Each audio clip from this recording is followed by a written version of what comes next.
Hello friends, आप सभी का हार्दिक स्वागत है अपने यूट्यूब चैनल नियति क्लासेज में।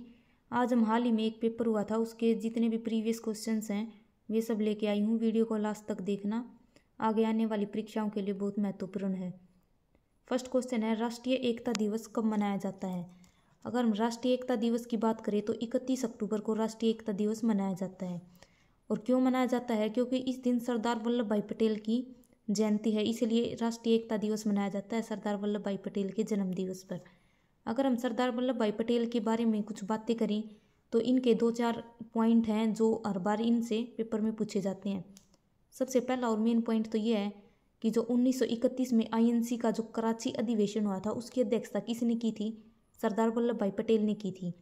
और इस अधिवेशन में क्या कहा गया था? जो फंडामेंटल राइट्स हैं, जो मौलिक अधिकार हैं, इन पर पहली बार चर्चा कराची अधिवेशन में की गई थी। और ये बहुत बार क्वेश्चन पेपर में पूछा जाता है कि मौलिक अधिकारों का सबसे पहले जो चर्चा है वो किस अधिवेशन में हुई थी? आईएनसी की 1931 के कराची अधिवेशन में हुई थी। अगर हम बात आगे करें कि सरदार वल्लभ भाई पटेल है, इन्होंने बारदोली सत्याग्रह भी किया था। 1928 में बारदोली सत्याग्रह हुआ था। और इस सत्याग्रह में जो गांव की महिलाएं हैं उन्होंने इनको सरदार की उपाधि दी थी। अगर हम सरदार वल्लभ भाई पटेल की बात करें तो गुजरात के केवड़िया में स्टैचू ऑफ यूनिटी बनी हुई है, जो कि भारत की सबसे ऊंची प्रतिमा है सरदार वल्लभ भाई पटेल की। नर्मदा नदी के किनारे स्थित है statue of unity, Gujarat Kevadia में। और इसकी ऊंचाई कितनी है? 182 मीटर। और इसके वास्तुकार कौन है? राम सुतार। और सरदार की महिलाओं ने जो बारदोली सत्याग्रह हुआ था 1928 में, इनको सरदार की उपाधि दी थी। और जो सरदार वल्लभ भाई पटेल हैं, भारत के पहले गृह मंत्री और पहले उप प्रधानमंत्री कौन थे? सरदार वल्लभ भाई पटेल थे। और सरदार वल्लभ भाई पटेल को ही जो भारत में जो हैदराबाद रियासत थी, जो भारत में नहीं मिल रही थी, इन सब का विलय कराने का जो महत्वपूर्ण भूमिका किसने निभाई थी? सरदार वल्लभ भाई पटेल ने भूमिका निभाई थी। और सरदार वल्लभ भाई पटेल को लौह पुरुष भी कहा जाता है। भारत का लौह पुरुष किसे कहा जाता है? सरदार वल्लभ भाई पटेल को। अगर हम मेन जो भारत में स्टैचू स्थापित किए गए हैं उनकी बात करें तो सबसे पहले स्टैचू ऑफ इक्वेलिटी, ये कहाँ पर स्थापित की गई है? हैदराबाद में। और किसकी प्रतिमा है ये? संत रामानुजाचार्य की प्रतिमा है।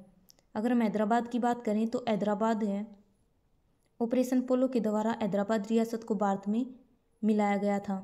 ऑपरेशन पोलो 1948 में चलाया गया था। और हैदराबाद है मूसी नदी के किनारे स्थित है।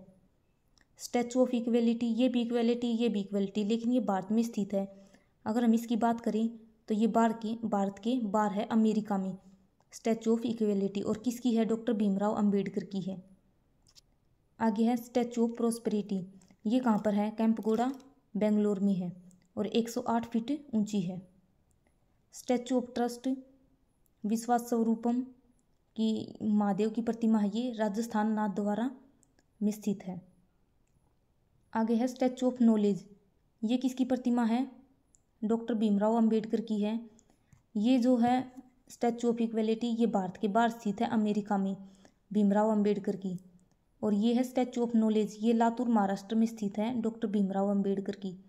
अगर हम डॉक्टर भीमराव अंबेडकर के बारे में कुछ पॉइंट देखें तो मूक नायक पत्रिका इसकी बहुत बार पेपर में पूछी जाती है।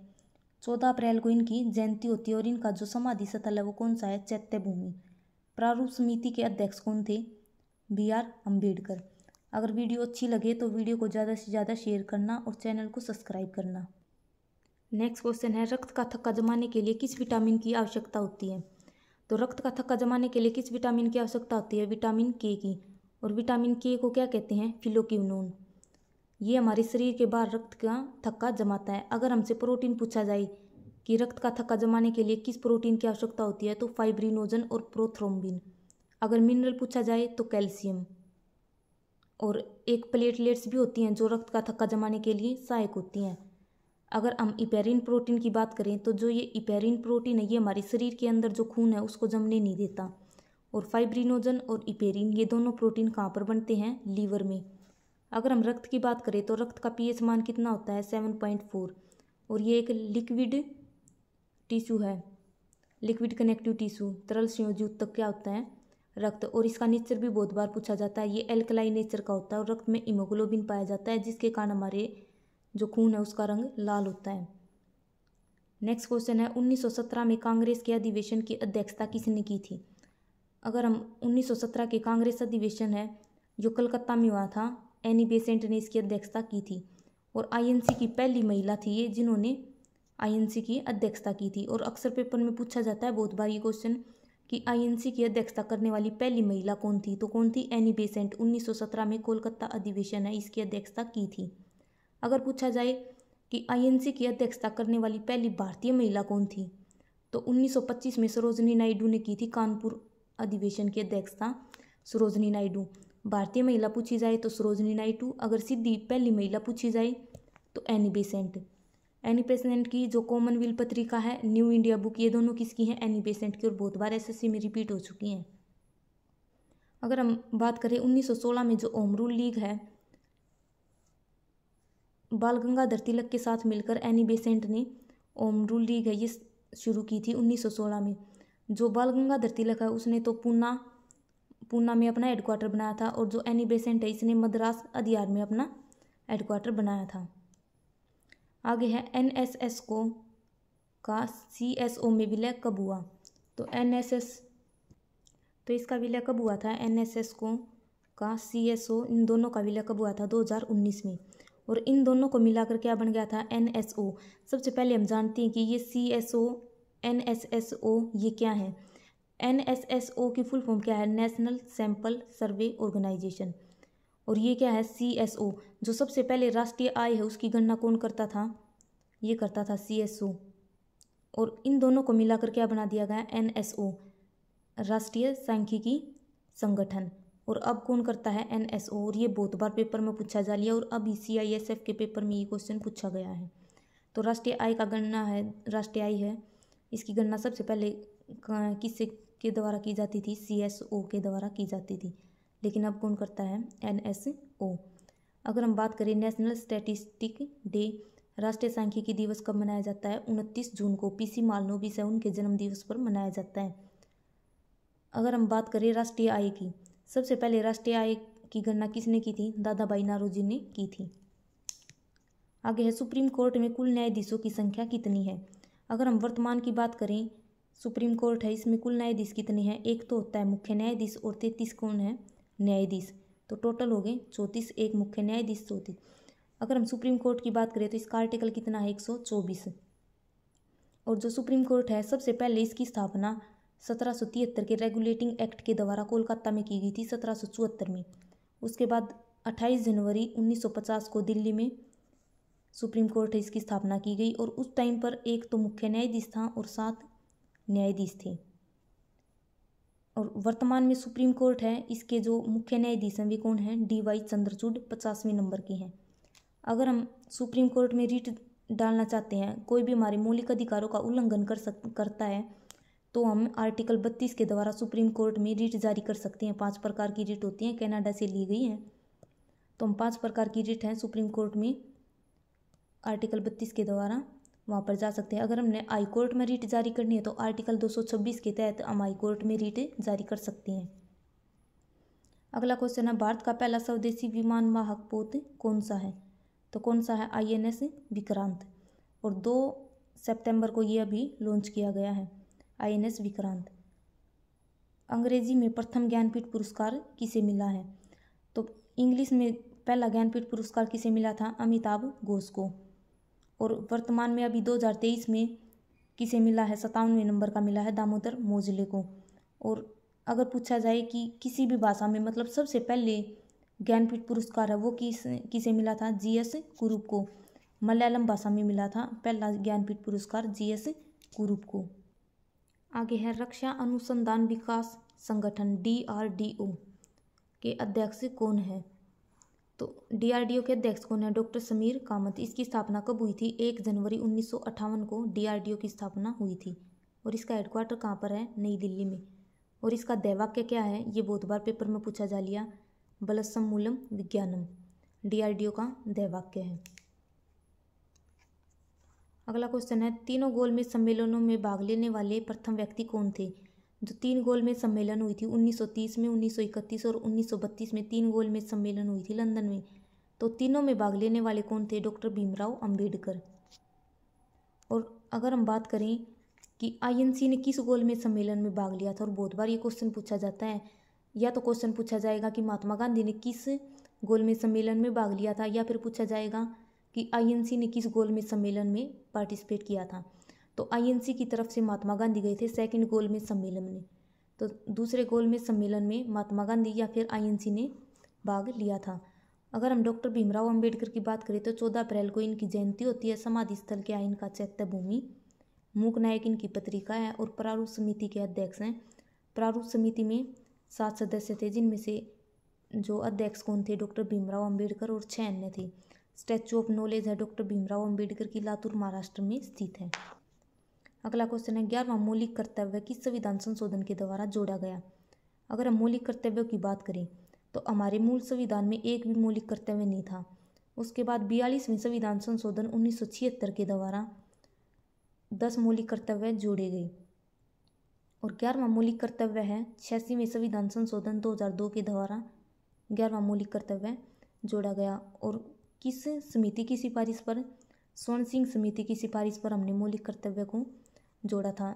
याद रखना कि मूल संविधान में कितने मौलिक कर्तव्य थे? एक भी नहीं था, 0। 42वें संविधान संशोधन के द्वारा 10 मौलिक कर्तव्य जोड़े गए और 11वां मौलिक कर्तव्य 86वें संविधान संशोधन 2002 के द्वारा जोड़ा गया। और हमने कहाँ से लिए हैं मौलिक कर्तव्य? रूस से लिए हैं। और वर्तमान में 11 मौलिक कर्तव्य हैं, स्वर्ण सिंह समिति की सिफारिश पर लिए थे। अगर हम मौलिक कर्तव्य है इनके आर्टिकल की बात करें तो आर्टिकल 51A में इनका वर्णन किया गया भारतीय संविधान में मौलिक कर्तव्यों का। और भाग कौन सा है? भाग 4A। अगला क्वेश्चन है सती प्रथा का अंत कब हुआ? तो सती प्रथा का अंत कब हुआ था? 1829 ईस्वी में राजा राम मोहन राय और विलियम बेंटिक इन्होंने मिलकर सती प्रथा का अंत किया था। अगर हम राजा राम मोहन की बात करें तो जो ब्रह्म समाज है इसके संस्थापक या फिर आत्मीय समाज, जिसकी स्थापना 1815 में की गई थी और 1828 में ब्रह्म समाज की स्थापना की गई थी राजा राम मोहन राय ने। और राजा राम मोहन राय को राजा की उपाधि किसने दी थी? अकबर द्वितीय ने दी थी। अगर हम विलियम बेंटिक की बात करें तो भारत के पहले गवर्नर जनरल कौन थे? William Bentinck.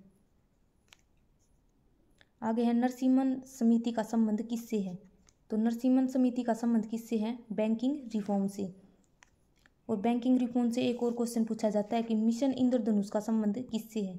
तो इसका भी संबंध किससे है? बैंकिंग रिफॉर्म से, क्योंकि ये दो सेम है। एक तो है मिशन इंद्रधनुष और एक है इंद्रधनुष योजना। जो इंद्रधनुष योजना है वो तो टीकाकरण से संबंधित है और जो इंद्रधनुष योजना है ये अभी डी ग्रुप में, हरियाणा डी ग्रुप में पूछी गई थी कि इंद्रधनुष योजना इसका संबंध किससे है। और मिशन इंद्रधनुष बैंकिंग रिफॉर्म से संबंधित है, तो इनमें कन्फ्यूज नहीं होना है। अगला क्वेश्चन है दक्षिण भारत की सबसे ऊंची चोटी कौन सी है? तो दक्षिण भारत की सबसे ऊंची चोटी कौन सी है? अनाईमुडी। और ये कहाँ पर है? केरल और तमिलनाडु की सीमा पर है। अगर दोनों ऑप्शन में आए A और B तो ठीक है, अगर एक ऑप्शन चूज करना है तो हम केरल के साथ जाएंगे। अनाईमुडी कहाँ पर है? केरल में। और पूर्वी घाट और पश्चिमी घाट, इनसे भी क्वेश्चन ये पूछा जाता है कि जो पूर्वी घाट पश्चिमी घाट कहाँ पर मिलते हैं? नीलगिरी पहाड़ियों में। और नीलगिरी पहाड़ी की सबसे ऊंची चोटी कौन सी है? दोदा बेटा। अगर वीडियो अच्छी लगे तो वीडियो को लाइक, शेयर और चैनल को सब्सक्राइब जरूर करें।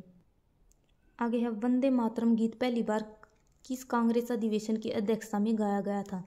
अगर हम वंदे मातरम की बात करें तो इसके रचयिता कौन है? बंकिम चंद्र चटर्जी।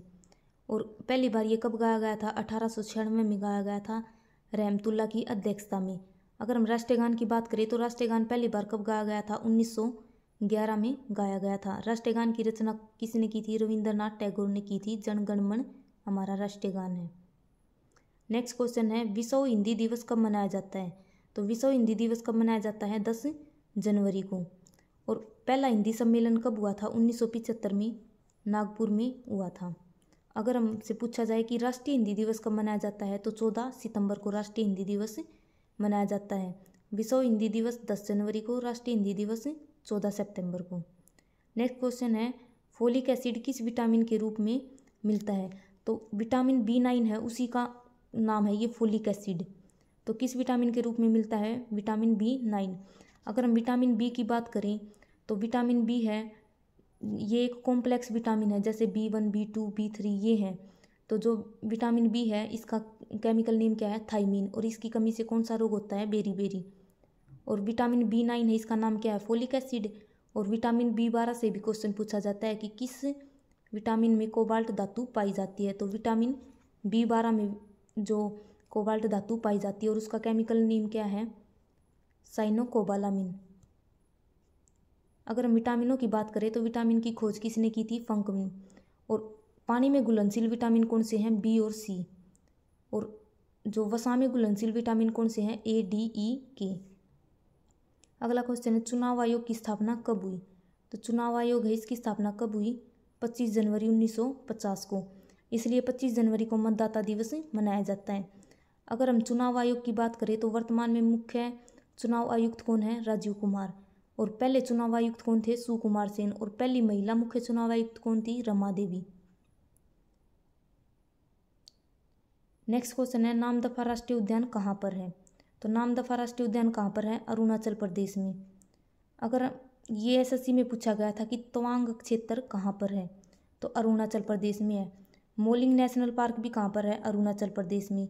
मोनपा जनजाति कहाँ पाई जाती है, अरुणाचल प्रदेश में। और यांगयाप दर्रा, दीफू दर्रा, ये दोनों कहाँ पर हैं, अरुणाचल प्रदेश में। अगला क्वेश्चन है इंडिया विंग्स फ्रीडम किसकी ऑटोबायोग्राफी है। तो इंडिया विंग्स फ्रीडम किसकी है, अबुल कलाम आज़ाद की।